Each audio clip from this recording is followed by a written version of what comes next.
All right, it is recording.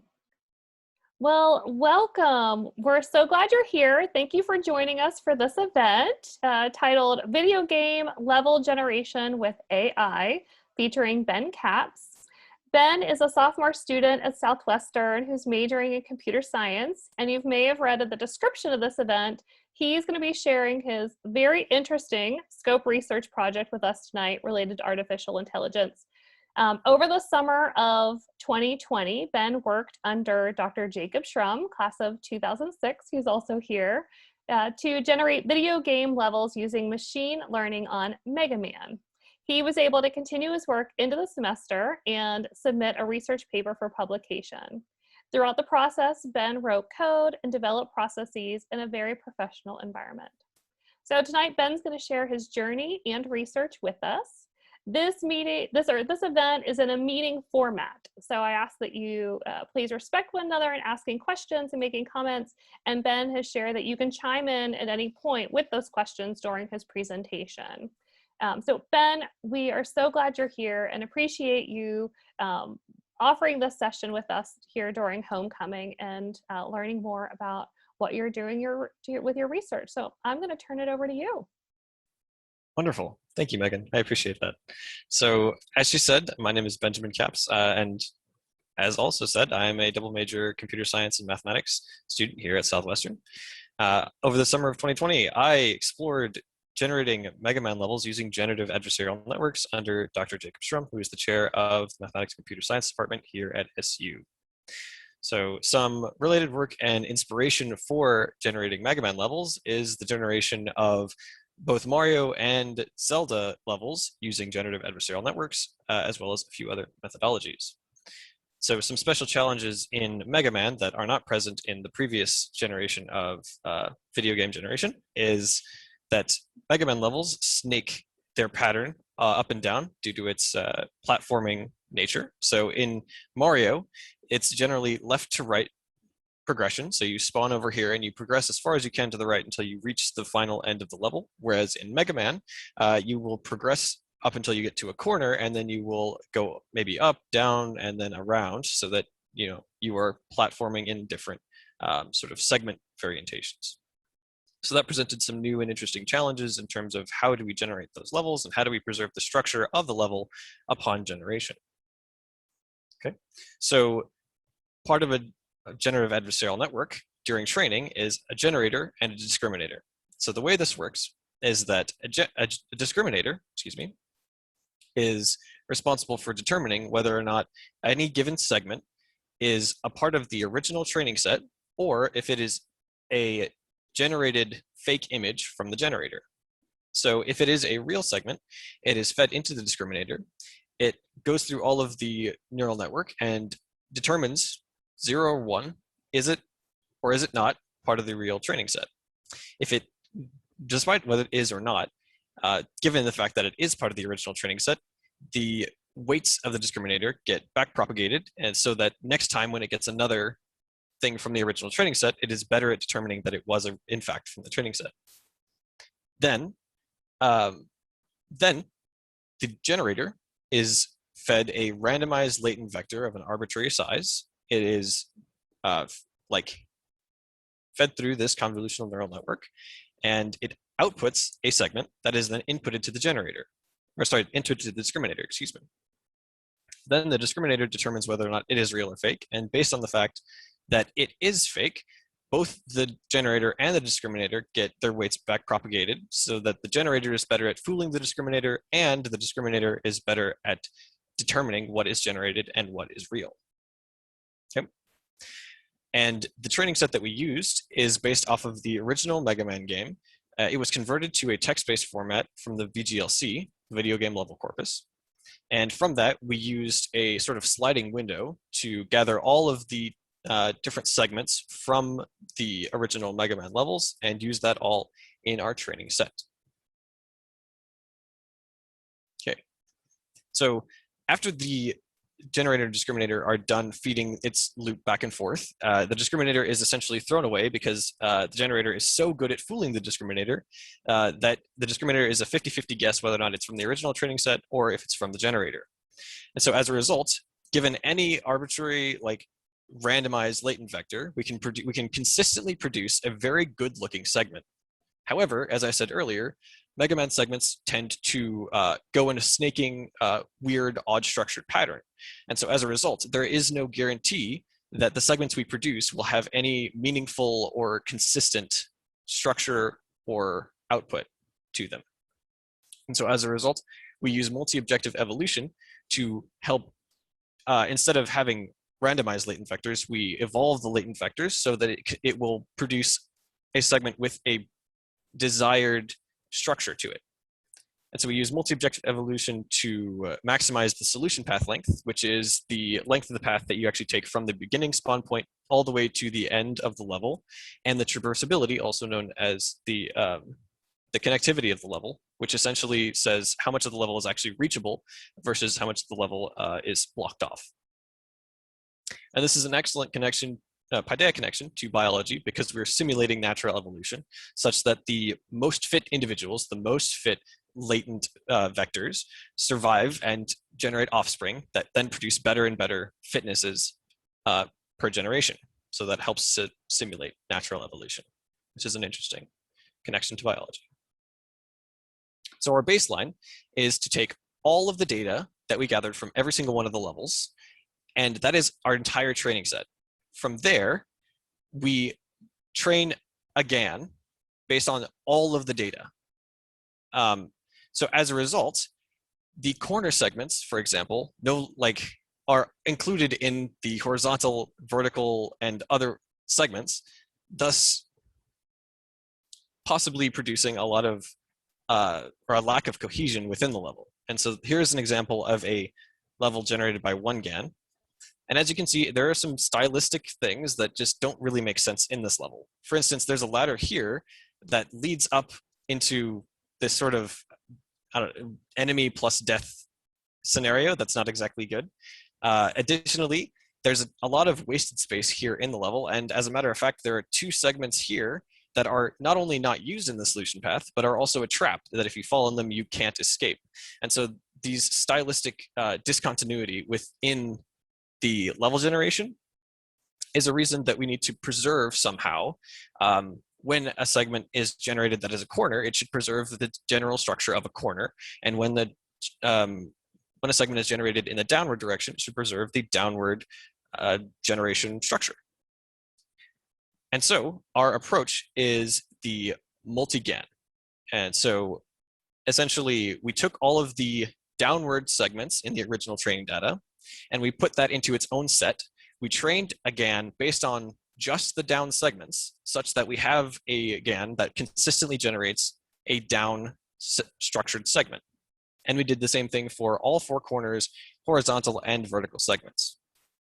Right, so some properties of a down segment is that there's ability to fall from the top through the bottom.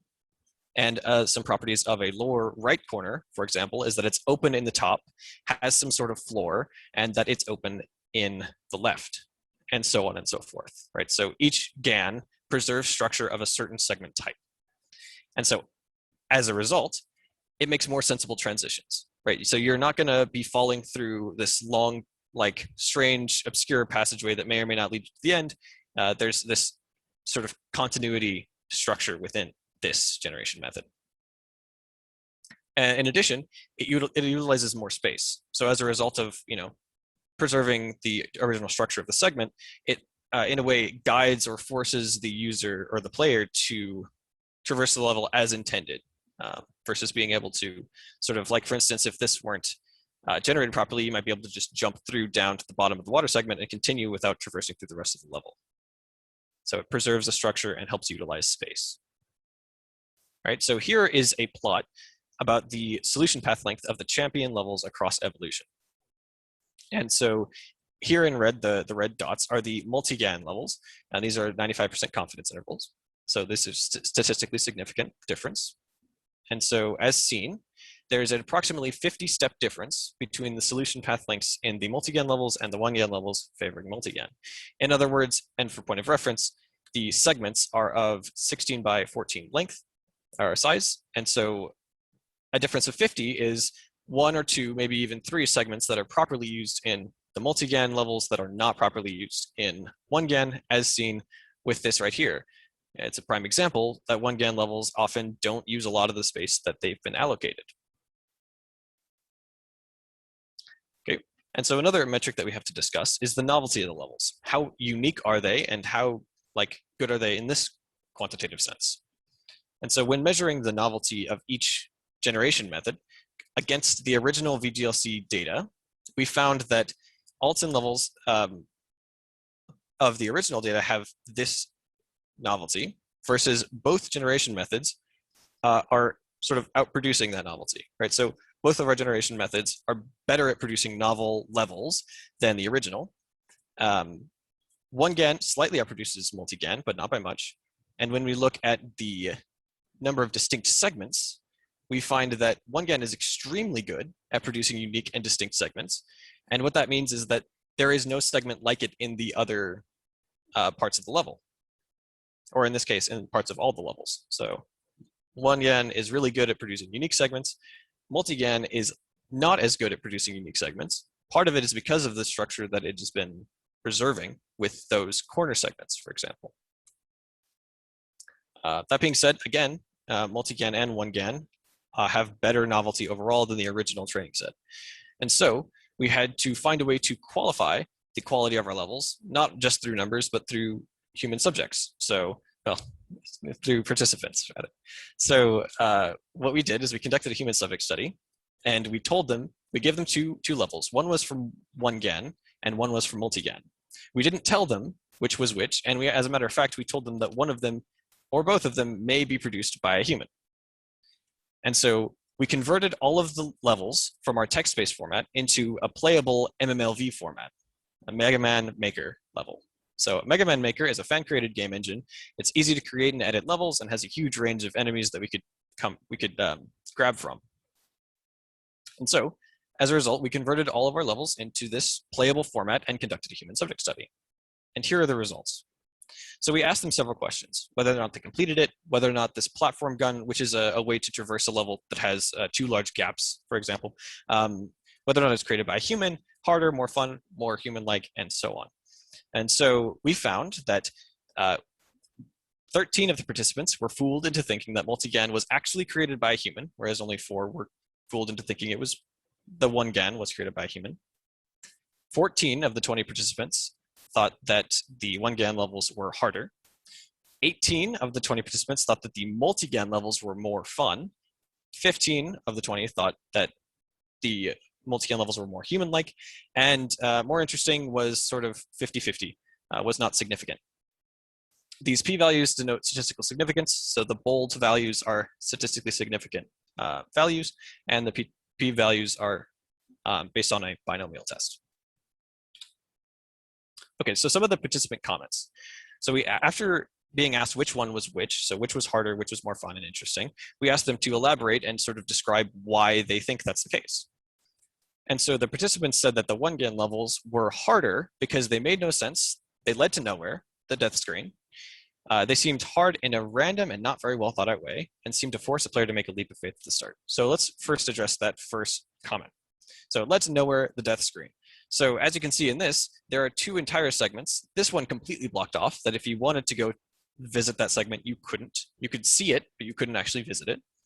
And this segment, that if you were to go down into this water segment, you would hit a wall and have to turn back and go a different way. So it led to nowhere. It doesn't really make sense. Another participant, right, said that they were hard in a very random and not well thought out way. Like, this structure looks pretty random. And it seemed to force the player to make a leap of faith at the start. So here, you have to sort of jump and hope that you're not going to land in a spike, an enemy, or like a pit of death. And so that's something that's a flaw that our participants saw in the 1-GAN approach. When asked why the multi-GAN levels were more fun, the participants said that the multi-GAN levels, they felt like they knew what they were going to do and could make things deliberately harder for them in an intelligent way. And that the multi-GAN levels, there were many places they could go, opposed to the 1-GAN, where there are many places they couldn't, such as this entire segment right here. Right? And so they were asked why multi-GAN was more human-like than 1-GAN. And so like the participants said, this particular level is actually the one that is being addressed in this comment. So they knew that they were going to what they were going to do and made things deliberately harder for them in an intelligent way. Excuse me. So this is the level that this participant was referring to. And as you can see, it starts off pretty easy and maintains the structure of a sort of human-like basis where each segment makes sense. It's progressing to the next in a logical progression. And the enemies are placed in an intelligent way that helps the player struggle to, pass through the level. And yeah, so it gets progressively harder, and the level makes a lot of sense and has a great deal of continuity, especially right here. It's an interesting note that the ladders between distinct segments align perfectly despite having no initial guarantee or connection between them. The 1-Gan levels were not as human-like because they often spawn the player next to enemies and makes it impossible to not take damage from them. Another participant said that it seemed entirely random. It made it frustrating. And finally, a participant said that it would sometimes have a solitary floating block that served no purpose. As you can see over here, there are some weird blocks that are placed that you really can't get to anyway, and it just doesn't make sense overall as to why they were placed. It seems random, right? Okay, so now I'm done talking about the actual research I did. Now I'm going to move on to what it felt like to start and end the scope experience. So when I first started scope, Dr. Shrum threw a lot of research papers at me, and I had never read any professional conference papers or journal articles before, and I was entirely overwhelmed. I couldn't understand the language of what was happening, let alone the concepts. I was entirely, everything went over my head. It was like reading a foreign language, and it was very overwhelming. When we actually started writing code, I was lost in it. The code base for scope was vast, and I had to look up each individual class that I was editing each time that I wanted to edit that class. I was very confused as to how to navigate this very expansive, block of code. Furthermore, I just come out of computer science 2, which is data structures and data abstractions. And so I had a very large difficulty applying those concepts initially in this applicable problem, right? And so after a while of not knowing what the papers were about, not knowing how to navigate the code, not knowing how to write code once I'm there, I had to swallow my pride and admit that I didn't know how to do hardly anything. And so that sort of taught me an important lesson of, if I'm struggling with something, it's better for me to just ask the person who knows what's going on than to pretend like I know what I'm doing and continue to dig myself a deeper hole. And so that's a very important thing, and it has actually come up in several of my interviews since then. That's sort of one of the hallmarks, one of the key important things that I've learned from the scope experience that's very valuable to me. Okay, and so after a while, I started to actually gain confidence because as Dr. Shrum was explaining to me why these things work and how they work, and sort of as I was getting used to the code base, I started taking on projects and issues without needing a whole lot of guidance, and that gave me a lot of confidence and sort of boosted my drive to research something new and independently. And so as a result, I became more independent and started to learn to apply the skills I'd learned in previous classes and develop new skills in the process. As of today, I feel extremely confident in my ability to push through and learn a new skill. Because at first I had been reading through and editing code that previous scope students had worked on, and I just couldn't help but think to myself that I could never write something as complex and elegant as this. But at the end, I looked back and I was like, no, I was right up there with them, and I felt really, really good about that. And so, despite it being this mountain at first, eventually I got through it, and I feel really confident that I can do it again with a new skill. Additionally, I have applicable knowledge of data structures and how to use them and how to manipulate code and think about a problem, most importantly. And I have gotten some very excellent and interesting opportunities as a result of this research experience. Some of those opportunities I'm actually working on right now, as I'm continuing to do the research related to what I did this summer, rather past summer, in exploring the ideas that were unexplored in scope, but as a final project for my AI class. I've gotten a lot more confidence in my interviews because I feel like I can actually talk about something tangible and related, and I feel like that I can handle any job that an employer could give me. I've gained confidence in my personal projects. Because it used to be whenever I'd get a personal project, I'd get overwhelmed quickly and realize that I didn't know what was going on and give up. But now that's less of a problem. It's given me the opportunity to submit and get accepted for publication. I'll be the primary author of a conference paper in the Genetic and Evolutionary Computation Conference of 2021. It's given me an opportunity to present research in the Scope Open House here in the Research Creative Work Symposium and over the summer, the Gecko Conference.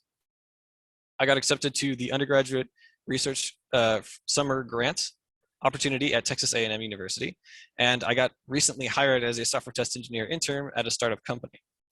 And so Scope has really given me all these opportunities that I otherwise wouldn't have.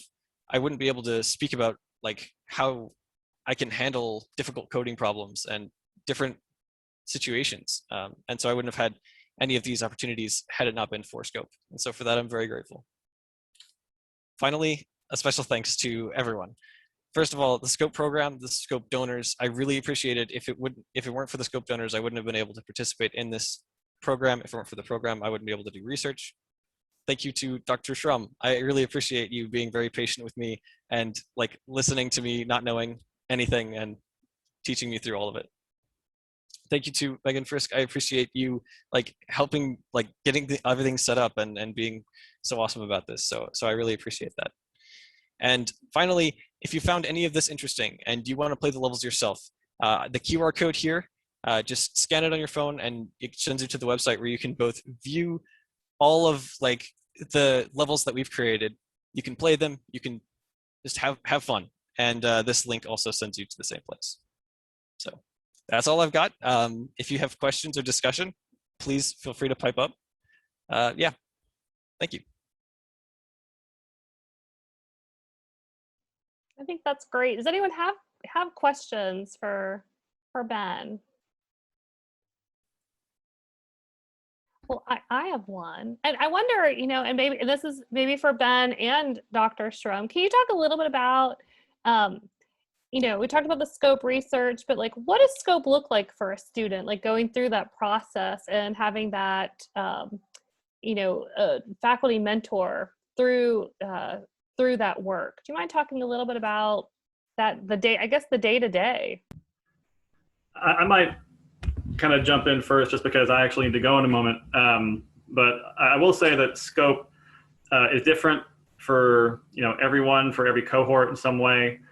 And, you know, every science is different. You know, every professor manages differently. But for my students, it ends up being a pretty tightly knit like process. I mean, we spend all day in the lab together. Now for Ben, we did it remotely because of the pandemic. And so we only checked in twice a day, but I could feel his presence throughout the day because of the structure I set up that required them to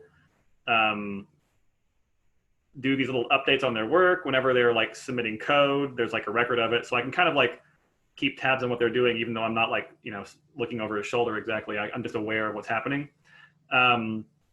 But due to the pandemic, you know, we just met twice a day as a group. It was me, Ben, and Kirby, our other Scope student. Ben and Kirby worked on independent but related projects. And if any time an issue came up, we just jump on a video call and troubleshoot that together. Sometimes, you know, we'd meet as a group, but then I'd keep one of them on later and we'd go into more depth about whatever problem they were having. And like ultimately, I think that doing research isn't just about doing the work, but it's about thinking about the work a lot. And so there's lots of things that are set up in place that require the student to give me like daily progress reports and explain what the purpose of the code that they're writing does when they submit it to this online repository. And so that reflective process, I think, really like heightens the experience so that students aren't just kind of blindly doing whatever I say. There's certainly an aspect of that, especially at first when it's a bit overwhelming. But the more and more I tell them to like explain what's happening and to give me progress reports and to like, you know, bounce back like how they're troubleshooting things, like they take more ownership of it eventually. And I don't know, Ben, do you agree with that? Yeah, no, I definitely agree with that. 100%. Yeah. Yeah. So I really appreciated the feeling the presence comment. That's definitely true. So during the whole process, I knew that if I ever needed help on something, I could just send Dr. Strum a Slack message and immediately we'd like hop on a call. It was something that despite the pandemic situation, it did feel like whenever I actually got stuck, I would have some help. And I also agree that the majority of my time was not coding, it was thinking and trying to process what the problem is and how to solve it. A lot of like, I had several epiphanies at 2 a.m. and would just start working whenever I like felt like I could do it. And so despite doing the traditional 9 to 5 area, I also sort of would spend my day happily thinking about the problems I was solving. So that was a lot of fun, and I really liked the immersive atmosphere. So that was really fun.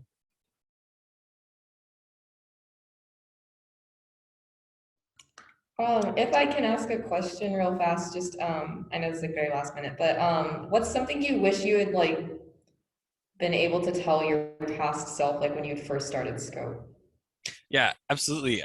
Not to be intimidated by the other, like anybody else's work, because because throughout the entire summer, there's a lot of stuff you can do. And so when I was first reading through the code that specifically Jake, the Scoop student of last year, what he did, I was incredibly intimidated because there was just so much quantity there and it accomplished so much. And I was really intimidated by that. And so if I could go back and tell myself something and be like, calm down, you'll be just fine. You just need to like get your head down and work and yeah, just relax and ask questions.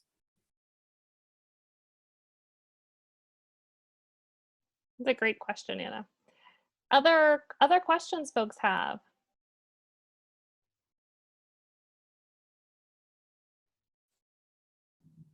So what are you going to do next? So I have recently been hired as a software test engineer intern at a startup company. I'll be starting Monday, so right before finals, of course, so perfect timing for a job.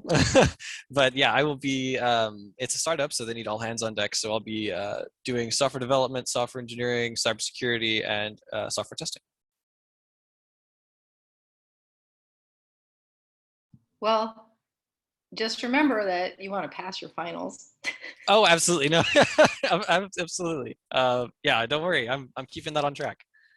I'm staying focused. Don't worry. School is a priority. Absolutely. I'm just amazed you're a sophomore and this is where you are already. So it's really impressive. Other questions or comments folks have?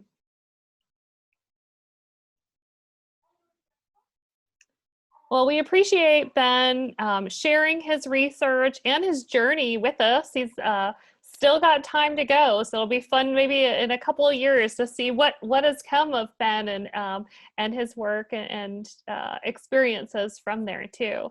Ben talked about the Research and Creative Work Symposium that's coming up next week, and for the alumni on the call, we have our newsletter, our monthly newsletter will be sent on Thursday, and we'll have a link in there that you can mark your calendar and participate in some of the Research and Creative Work events that'll take place on April 22nd. It's a full day of student research, every department, and really exciting. And Research and Creative Work Symposium, one thing I find really special about it is that there are no classes that day. So even in this virtual world, it's a day where students can celebrate the research they're doing and the creative pieces too. So we will share that date in the newsletter for everyone. So really want to thank Ben for being a part of this. And as he mentioned, the Scope is funded through philanthropic support, and so we want to thank everyone who does support Southwestern, especially here on Giving Day. And I'm sure you've seen that all over social media, but it's an exciting day for Southwestern. So we hope everyone has a great rest of their homecoming week, and appreciate you engaging with, for our alumni and parents engaging with students, and for our students that you're engaging with our broader Southwestern community too. Thank you all. Thanks, Ben. That was perfect. Thank you.